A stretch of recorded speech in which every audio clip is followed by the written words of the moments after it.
ಇನ್ನು ಸರ್ಕಾರದ ಲಕ್ಷಾಂತರ ರೂಪಾಯಿ ವೆಚ್ಚದಲ್ಲಿ ನಿರ್ಮಾಣವಾಗಿದ್ದಂತಹ ಕಸ ವಿಲೇವಾರಿ ಘಟಕ ಇದೀಗ ಪಾಳು ಬಿದ್ದಿದೆ.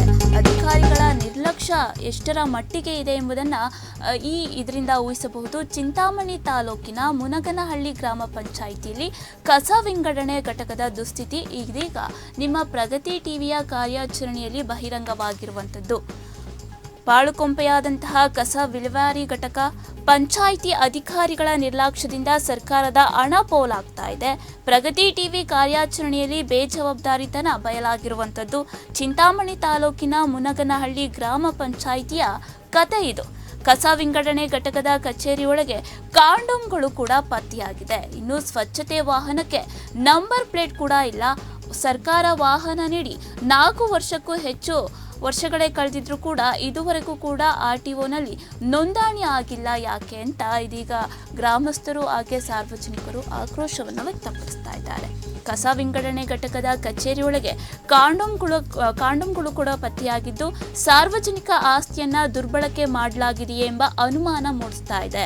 ಇದರ ಜೊತೆಗೆ ಕಸ ಸಂಗ್ರಹಣೆಗೆ ಬಳಸುವಂತಹ ಸ್ವಚ್ಛತಾ ವಾಹನಕ್ಕೆ 4 ವರ್ಷಗಳಾದರೂ ಕೂಡ ನಂಬರ್ ಪ್ಲೇಟ್ ಇಲ್ಲ. ಸರ್ಕಾರದಿಂದ ವಾಹನ ನೀಡಿದ್ರೂ ಕೂಡ ಇಂದಿಗೂ ಕೂಡ RTO ನೋಂದಣಿ ಮಾಡಿಸದಿರುವುದು ಹಲವು ಪ್ರಶ್ನೆಗಳನ್ನು ಹುಟ್ಟುಹಾಕ್ತಾ ಇರುವಂಥದ್ದು. ಸರ್ಕಾರದ ಲಕ್ಷಾಂತರ ರೂಪಾಯಿ ವೆಚ್ಚದಲ್ಲಿ ನಿರ್ಮಾಣವಾದಂತಹ ಕಸ ವಿಲೇವಾರಿ ಘಟಕ ಇದೀಗ ಪಾಳು ಬಿದ್ದಿದೆ.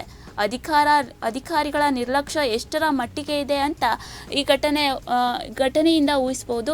ಚಿಂತಾಮಣಿ ತಾಲೂಕಿನ ಮುನಗನಹಳ್ಳಿ ಗ್ರಾಮ ಪಂಚಾಯಿತಿಯಲ್ಲಿ ಕಸ ವಿಂಗಡಣೆ ಘಟಕದ ದುಸ್ಥಿತಿ ಇದೀಗ ನಿಮ್ಮ ಪ್ರಗತಿ ಟಿವಿಯ ಕಾರ್ಯಕ್ರಮದಲ್ಲಿ ಬಹಿರಂಗವಾಗಿರುವಂಥದ್ದು. ಕಸ ವಿಂಗಡಣೆ ಘಟಕದ ಕಚೇರಿ ಒಳಗೆ ಕಾಂಡೋಮ್ಗಳು ಕೂಡ ಪತ್ತೆಯಾಗಿದೆ. ಹಾಗೆ ಸ್ವಚ್ಛತಾ ಕಾರ್ಯಕ್ಕೆ ನೀಡಿರುವಂತಹ ವಾಹನದಲ್ಲಿ ಯಾವುದೇ ತರಹದ ನಂಬರ್ ಪ್ಲೇಟ್ ಕೂಡ ಇಲ್ಲ. ಈ ವಿಚಾರಕ್ಕೆ ಸಂಬಂಧಪಟ್ಟಂತೆ ಅಧಿಕಾರಿಗಳು ಯಾವುದೇ ತರಹದ ಕ್ರಮಗಳನ್ನು ತಗೊಳ್ತಾ ಇಲ್ಲ ಎಂಬುದು ಅಲ್ಲಿನ ಗ್ರಾಮಸ್ಥರು ಹಾಗೆ ಸಾರ್ವಜನಿಕರು ಆರೋಪವನ್ನು ಮಾಡ್ತಾ ಇರುವಂಥದ್ದು.